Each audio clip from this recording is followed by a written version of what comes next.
Bienvenidos a Archivo Oculto, terror paranormal inexplicable.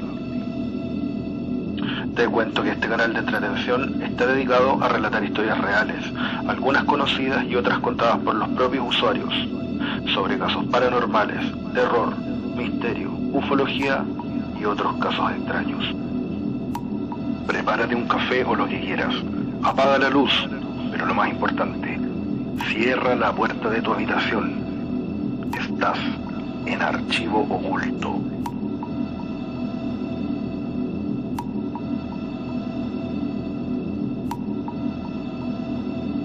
En la web hay incontables desapariciones a lo largo de la historia. Algunas son creepypastas, otras posiblemente son casos reales. Según algunas fuentes en internet, cada año desaparecen hasta 2 millones de personas. La mayoría de ellas tiene una explicación razonable, pero hay algunas que desconciertan. Desde niños hasta grupos de centenares de personas que se esfuman de un momento a otro sin dejar ninguna evidencia. Esta noche relataré 5 desapariciones misteriosas que tal vez no conocías.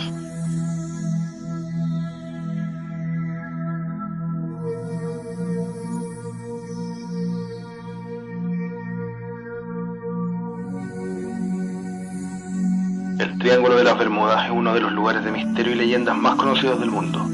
Sin embargo, en Alaska existe un lugar al que le llaman el Triángulo de Alaska, que si lo comparamos, deja chico el famoso Triángulo del Atlántico, donde las desapariciones y los fenómenos extraños son infinitamente superiores. En 1950 desapareció una aeronave militar con 44 pasajeros, y en 1990 un avión bimotor Cessna con piloto y 4 pasajeros desapareció misteriosamente. En ambos casos nunca se aclaró qué ocurrió, pero fue en 1972 cuando esta zona empezó a generar interés internacional, debido a un incidente donde un pequeño avión privado desapareció cuando volaba por el aire. Thomas Hale Box era un político estadounidense que formaba parte de la Cámara de Representantes en Estados Unidos. Su avión se habría perdido en algún punto entre Anchorage y Juneau. La operación de rescate se extendió por 39 días, involucrando 40 aeronaves militares y 50 aviones civiles que cubrieron un área de más de 8 millones de hectáreas. A pesar de la extensa búsqueda, nunca se hallaron escombros ni restos humanos. Lo que es más aterrador aún es que al hablar de cifras, cada año desaparecen entre 500 y 2.000 personas sin dejar ningún tipo de prueba. Pero lo curioso es que no todas estas personas estaban en alguna aventura, sino que muchos desaparecieron cuando realizaban alguna actividad cotidiana. Otro caso misterioso fue el de Gary Frank Soderden, un neoyorquino de 25 años que viajó al desierto de Alaska a mediados de la década de 1970 para ir de cacería, pero nunca regresó a casa. En 1997, un cazador encontró un cráneo humano a lo largo del río Porcupine, en el noreste de Alaska, del cual se recuperó el ADN en 2022, y más tarde la policía estatal concluyó más tarde que el cráneo pertenecía a Soderden, quien probablemente murió tras ser atacado por un oso. El criptozoólogo e investigador Ken Gerard ha dedicado tiempo a estudiar el Triángulo de Alaska y su intrigante fenómeno. Gerard ha revelado que muchos de los casos de desapariciones no pueden ser explicados fácilmente.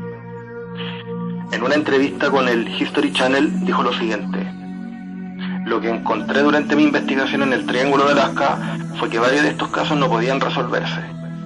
A menudo se trataba de personas que realizaban actividades cotidianas y sin embargo desaparecieron sin explicación aparente. Gerard citó ejemplos como la desaparición de una persona en un crucero y otra en una zona turística en la cima de una montaña. Estos casos refuerzan el misterio y la confusión que rodea el Triángulo de Alaska.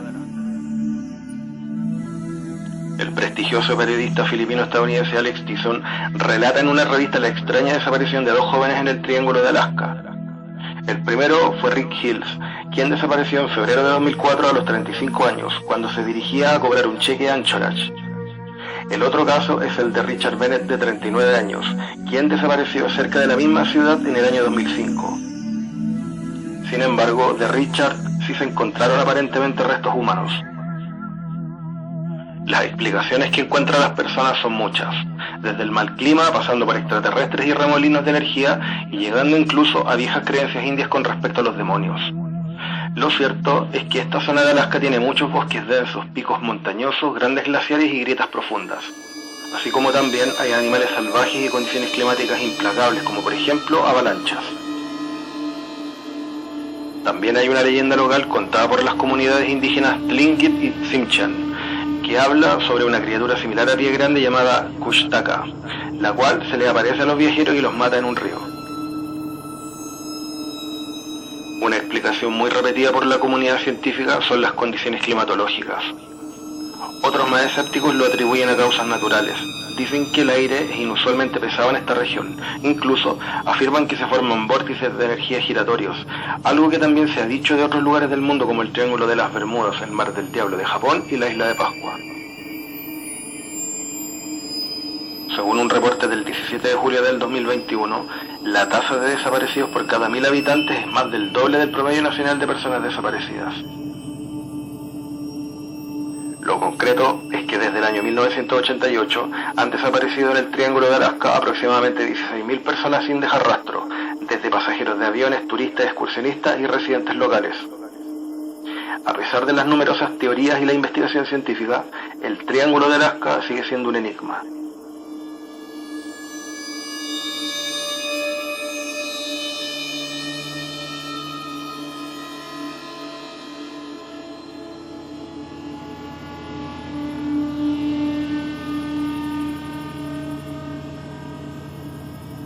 Hola gente del canal, agradezco por seguirme y por escuchar las historias contadas en Archivo Oculto. Apóyame con tu like o comparte este video con tus amigos, ya que con tu apoyo seguiré subiendo videos. Recuerda también que si has tenido alguna experiencia paranormal y quieres compartirla, me la puedes enviar al mail que está en pantalla o al Instagram. Ahora también en TikTok para que me sigas.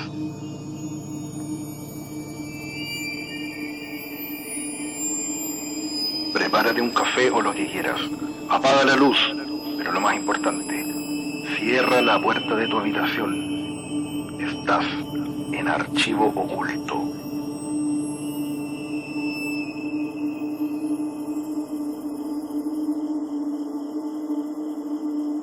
En diciembre de 1945, un escuadrón de 5 aviones de la Marina de los Estados Unidos, conocidos como el Vuelo 19, salieron de la base naval de Fort Lauderdale, en Florida, para una misión de entrenamiento al mando del teniente Charles Carroll Taylor. Lo que ocurrió después es una de las desapariciones más misteriosas del siglo XX. A las 2 de la tarde, los aviones despegaron y de inmediato estuvieron en formación a una velocidad de 300 km por hora. A las 3, Taylor informó que habían soltado sus bombas sobre el arrecife. 1 hora y media más tarde, cuando todos ya debían estar de regreso en casa, el comandante Taylor envió por radio un extraño mensaje. Llamando a la torre, esta es una emergencia. Parece que estamos fuera de curso. No podemos ver tierra, repito, no podemos ver tierra. Cuando la torre de control preguntó a Taylor cuál era su posición, la respuesta fue sinónimo de fatalidad. No estamos seguros de nuestra posición. No podemos estar seguros de dónde estamos. Parece que nos hubiéramos perdido.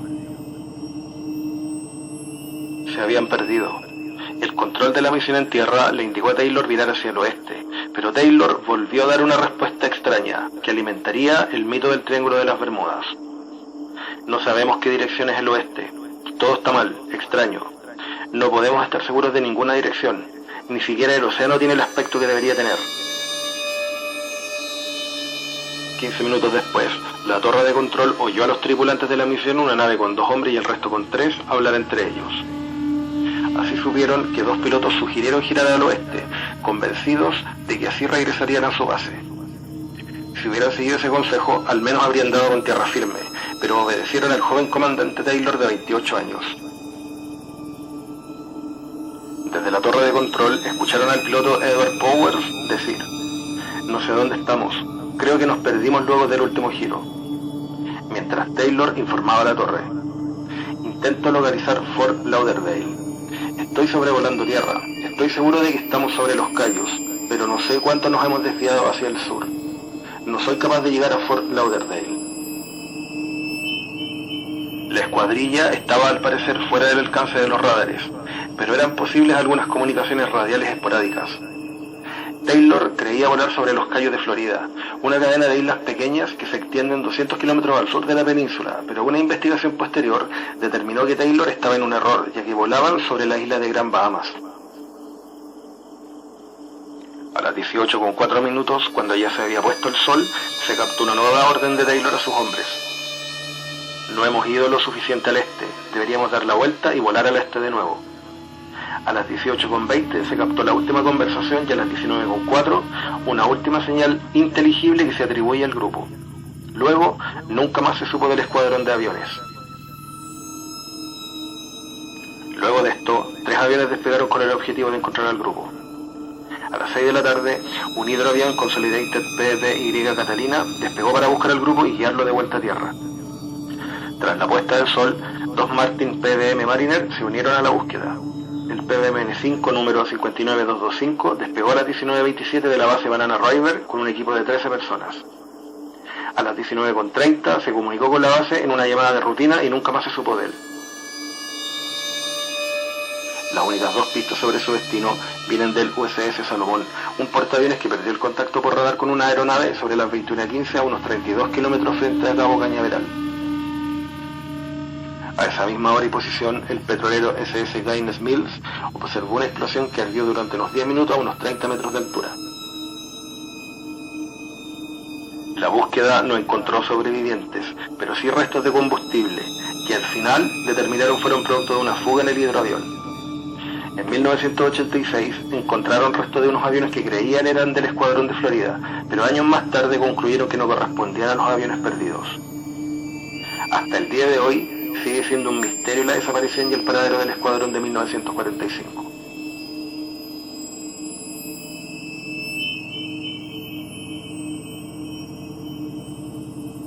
Si quedaste impactado con las historias que escuchaste recién, prepárate, porque quedan 3 historias más aún en Archivo Oculto.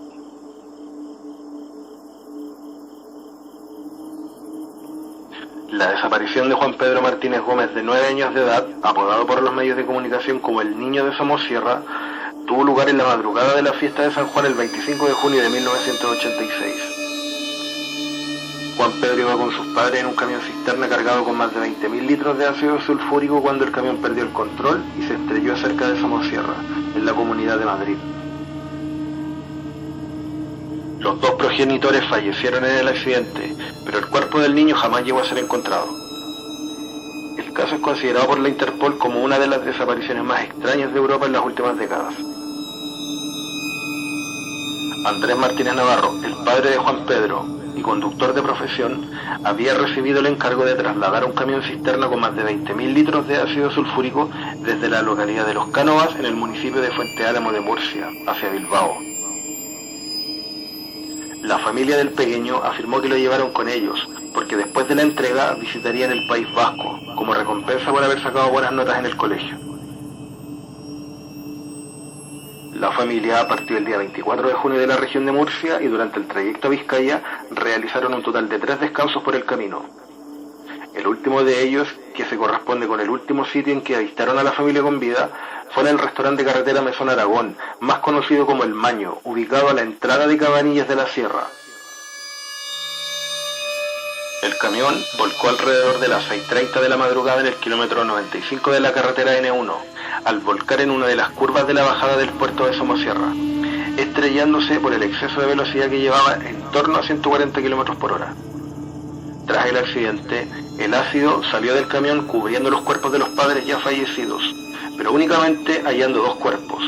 No hubo rastro del cuerpo del niño. Esto generó multitud de teorías e hipótesis sobre el paradero del niño y si estaría con vida.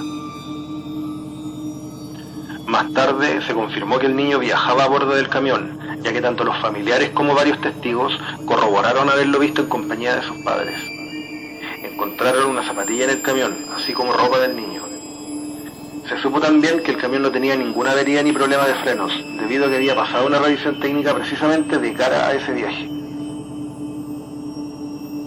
Previo al accidente, el tacógrafo del camión registró que en el último tramo de 13 kilómetros se realizaron un total de 12 paradas, muy cortas todas ellas, sin salir de la carretera, siendo la más larga de 30 segundos. Se descartó la posibilidad de que se debiese a un taco en la ruta, dado que había poco tráfico a las 6 de la mañana. En un primer momento, la hipótesis planteada por la policía fue la posibilidad de que el ácido hubiese disuelto el cuerpo de Juan Pedro, aunque se descartó rápidamente esta teoría, ya que la actuación de los servicios de emergencia fue bastante rápida, impidiendo la disolución de los cadáveres. La principal hipótesis que manejaban las autoridades era que el padre de Juan Pedro Martínez estuviera involucrado en narcotráfico y que hubiera sido víctima de secuestro de su hijo, pero esta hipótesis también fue descartada, ya que nunca hubo un pedido de rescate. Hubo relatos de testigos que afirmaron que después del volcamiento del camión cisterna, un furgón se detuvo, del cual se bajaron unos hombres descritos rubios con overoles blancos y con un acento extranjero, que pudieron llevarse al niño. Posteriormente la policía desestimó este relato debido a la falta de evidencia. Una de las teorías que más se investigó cuando se descartó científicamente que el ácido disolviera el cuerpo del niño fue la de un secuestro por narcotráfico, ya que tiempo después el jefe de la Guardia Civil encargado de la investigación fue condenado por recibir dinero del mundo de la droga al que debía combatir. Obviamente esto generó un montón de conjeturas sobre el motivo de la desaparición del niño de Somosierra.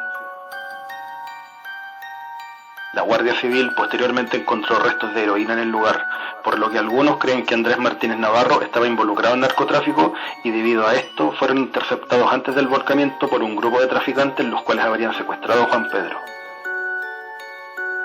Agrego también que lo único que encontraron del niño fueron los restos de una playera o polera, tal vez debido a un forcejeo para evitar que los traficantes se lo llevaran.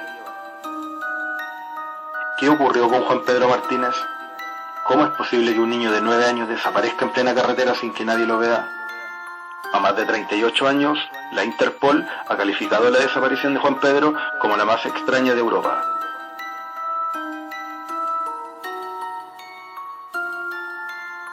Dale like, comparte y comenta para seguir creciendo y subiendo videos. Y si te impactaron las primeras historias, prepárate, porque quedan 2 historias más en archivo oculto.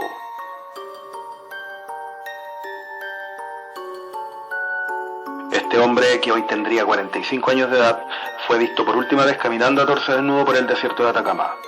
Teorías hay varias, desde una abducción ovni a un crimen por narcotráfico. A continuación, uno de los casos de desaparición más impactantes de Chile. Kurt Glenn Martinson García tenía 35 años para el momento de su desaparición a finales del 2014.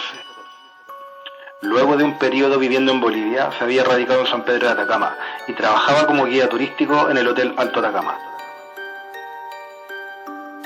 Era descrito como un hombre con textura media, de 1,90 metros de altura, tez trigueña y pelo castaño claro.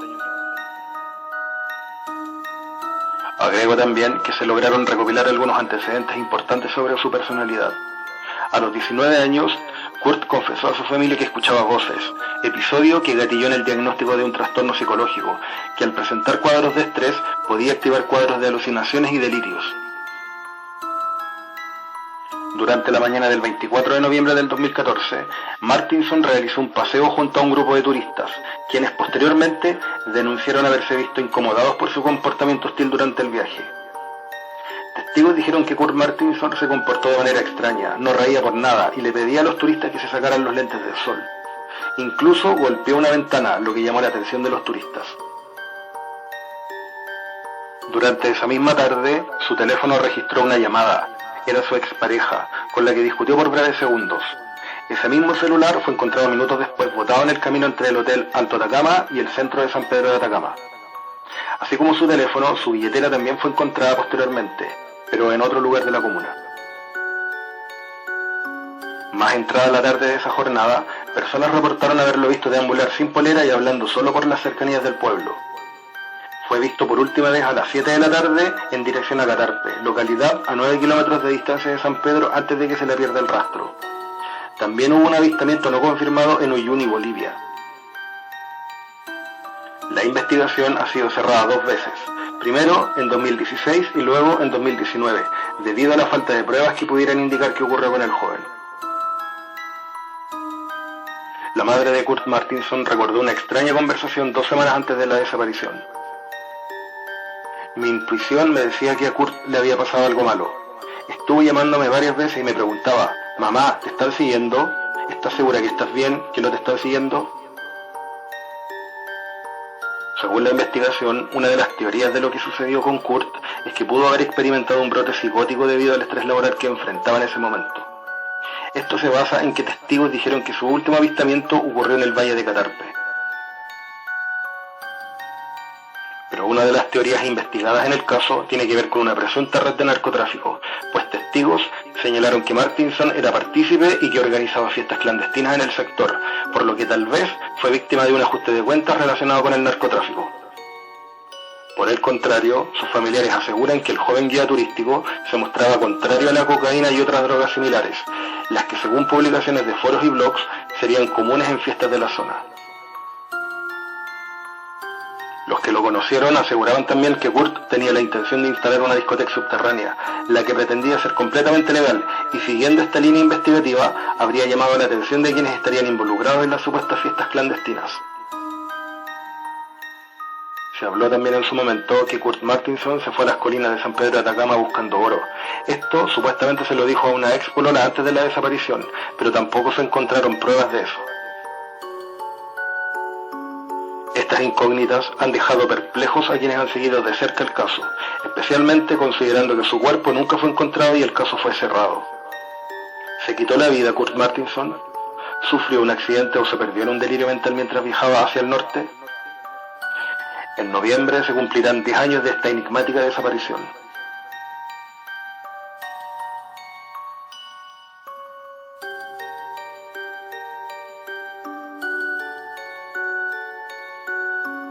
En los volúmenes anteriores hablé sobre algunos casos de desapariciones como el pueblo de Enjicuni o el inquietante bosque de Transilvania, donde desaparecen personas. Al final de este video encontrarás el link del volumen 1 y 2 por si quieres escuchar las historias.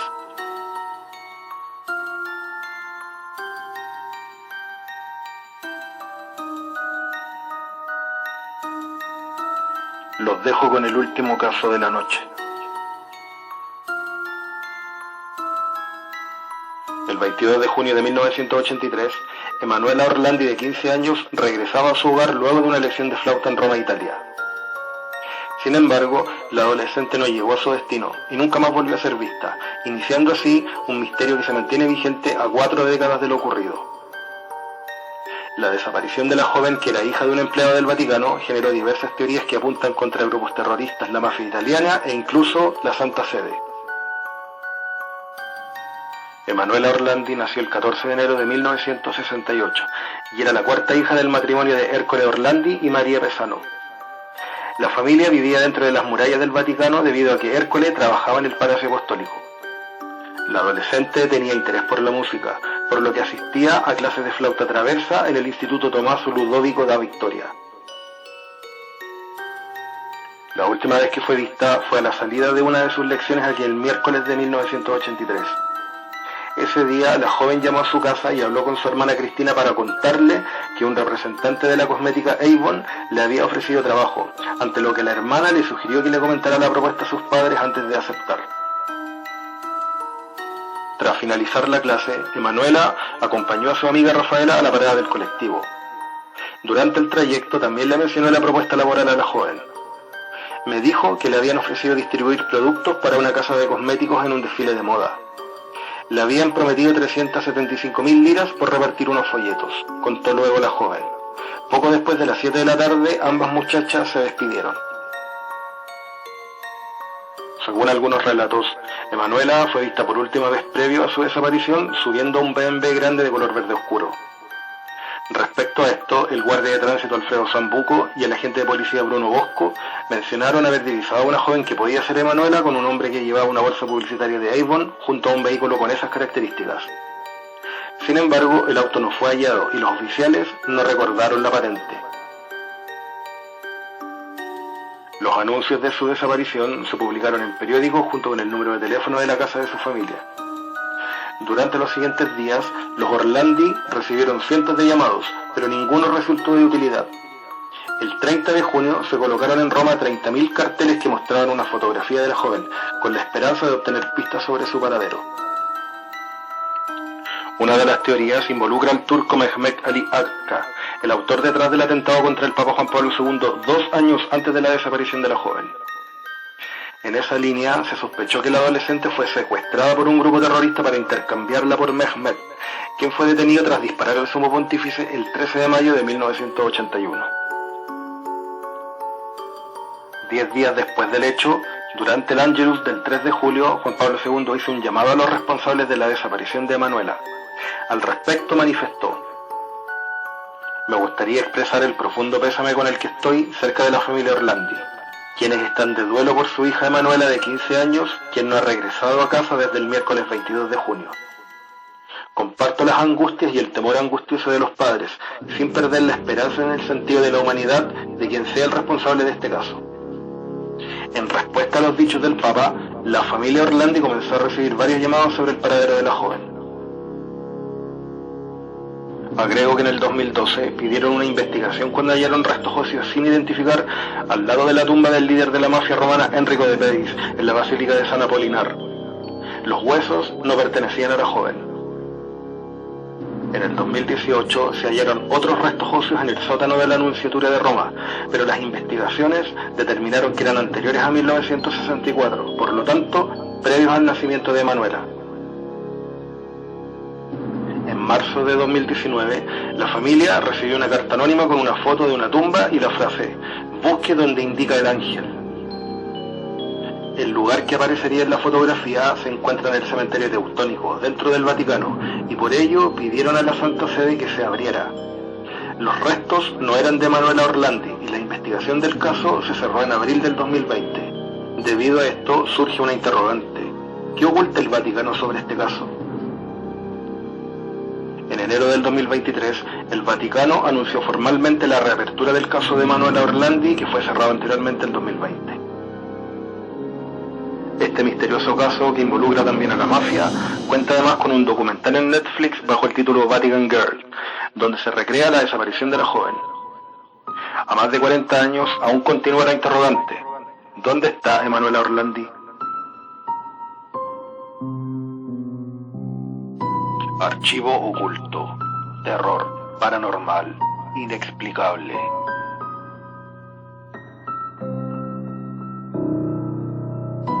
Ayúdame a crecer dándole like al canal, suscríbete o comparte este video. Si quieres contarnos tu experiencia, puedes escribirme por correo a archivooculto236@gmail.com o por mensaje privado al Instagram del canal.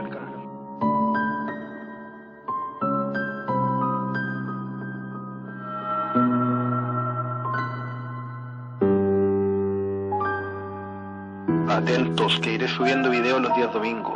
También deja tu comentario en cada video para poder conocer tu opinión.